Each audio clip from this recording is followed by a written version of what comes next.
यहां विदेश नीति की भी चर्चा हुई और कुछ लोगों को लगता है जब तक फॉरेन पॉलिसी नहीं बोलते तब तक वो मैच्योर नहीं लगते, इसलिए उनको लगता है फॉरेन पॉलिसी तो बोलना चाहिए फिर भले ही देश का नुकसान हो जाए। मैं ऐसे लोगों को जरा कहना चाहता हूं, अगर उन्हें सच में फॉरेन पॉलिसी सब्जेक्ट में रुचि है और फॉरेन पॉलिसी को समझना है और आगे जाकर के कुछ करना भी है, ये मैं शशि जी के लिए नहीं कह रहा हूं तो मैं ऐसे लोगों को कहूंगा एक किताब जरूर पढ़ें। हो सकता है उनको बहुत फिर कहां क्या बोलना उतनी समझ हो जाएगी। वो किताब का नाम है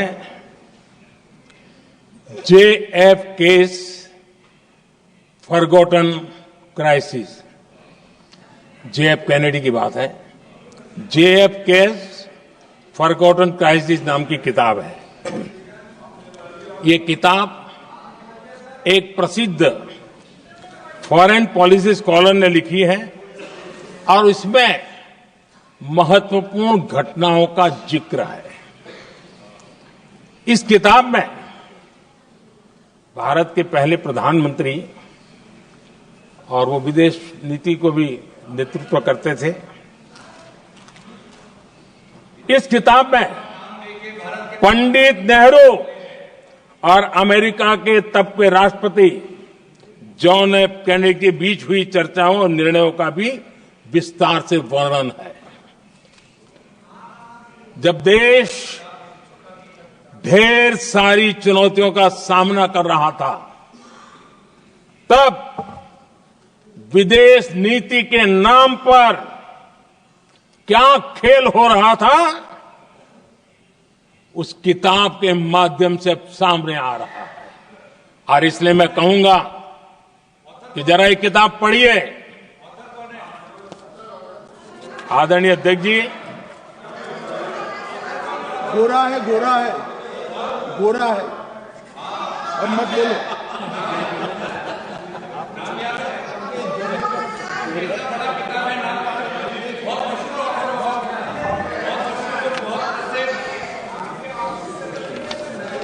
आदरणीय अध्यक्ष जी,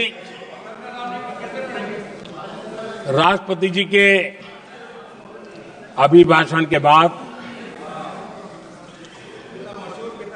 एक महिला राष्ट्रपति जी एक गरीब परिवार की बेटी,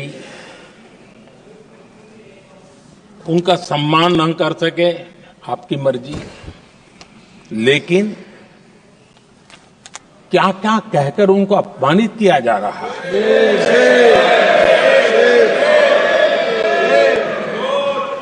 मैं राजनीतिक हताशा निराशा समझ सकता हूं, लेकिन एक राष्ट्रपति के खिलाफ क्या कारण है?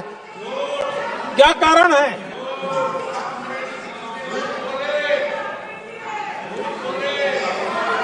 आदरणीय अध्यक्ष जी, आज भारत इस प्रकार की विकृत मानसिकता को छोड़ करके, उस सोच को छोड़ करके विमेन लेड डेवलपमेंट के मंत्र को लेकर के आगे बढ़ रहा है।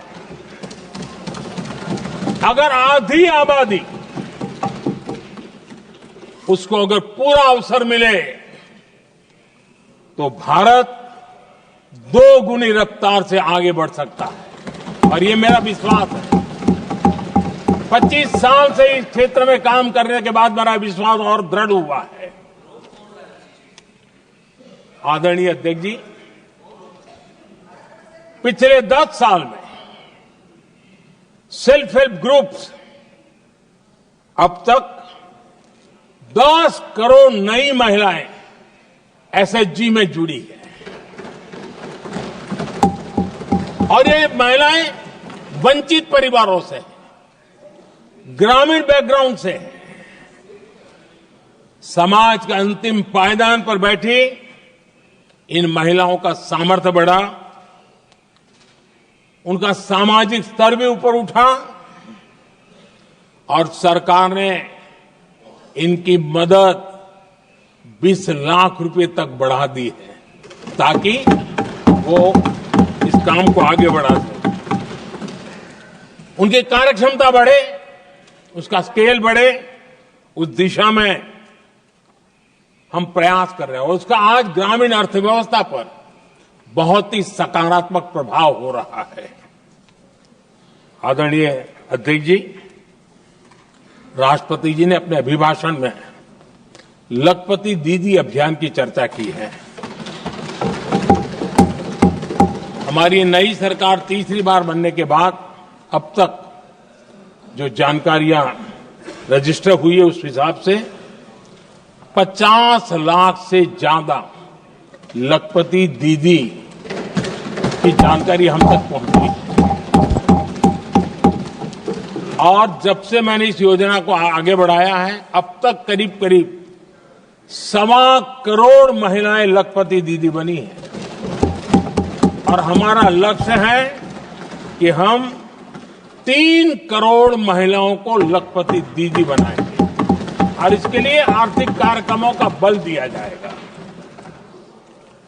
आदरणीय अध्यक्ष जी, आज देश के अनेक गांवों में ड्रोन दीदी की चर्चा हो रही है। एक मनोवैज्ञानिक परिवर्तन गांवों में आया है।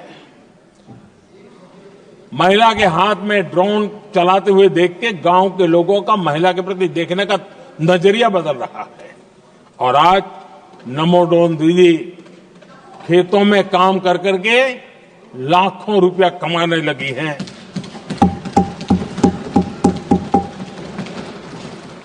मुद्रा योजना भी नारी शक्ति के लिए उसके सशक्तिकरण की बहुत बड़ी भूमिका अदा कर रहा है। करोड़ों महिलाएं पहली बार मुद्रा योजना लेकर के उद्योग के अंदर अपने कदम रखे हैं और उद्योगपति की भूमिका में आई है। आदरणीय अध्यक्ष जी, 4 करोड़ परिवारों को जो घर दिए उसमें से करीब करीब 75% मकान ऐसे हैं जिसके मालिकाना हक महिलाओं को मिला है। आदरणीय अध्यक्ष जी, ये बदलाव 21वीं सदी के सशक्त भारत की नींव रख रहा है। आदरणीय अध्यक्ष जी, विकसित भारत का लक्ष्य ग्रामीण अर्थव्यवस्था उसको सशक्त बिना किए बिना हम विकसित भारत का निर्माण नहीं कर सकते और इसलिए रूरल इकोनॉमी के हर क्षेत्र को हमने स्पर्श करने का प्रयास किया है और हम जानते हैं रूरल इकोनॉमी में खेती किसानी का बहुत महत्व रहता है। विकसित भारत के स्टार स्तंभों में हमारा किसान एक मजबूत स्तंभ है। बीते दशक में खेती के बजट में 10 गुना वृद्धि की गई है, 10 टाइम। 2014 के बाद की बात मैं बताता हूं और ये बहुत बड़ा जंप है। आदरणीय अध्यक्ष जी, आज जो लोग यहां किसान की बातें करते हैं, 2014 से पहले यूरिया मांगने पर लाठी पड़ती थी, रात रात कतारों में खड़ा रहना पड़ता था और वो जमाना था जब खाद किसानों के नाम पर निकलती थी लेकिन खेत में नहीं पहुंचती थी, कहीं और ही काले बाजारी में, और 1 रुपया 15 पैसा वाला हाथ की सफाई का खेल चलता था। आज किसान को पर्याप्त खाद मिल रही है। कोविड का महासंकट आया, सारी सप्लाई चेन डिस्टर्ब हो गई, दुनिया में अनाप शनाप दाम बढ़ गए और परिणाम ये हुआ कि क्योंकि हम यूरिया पर डिपेंडेंट हैं, हमें बाहर से लाना पड़ता है। आज भारत सरकार को जो बोरा यूरिया का 3,000 रुपए में पड़ता है, सरकार ने वो झेला और किसान को 300 से भी कम कीमत पर दिया है, 300 रुपये से कम है।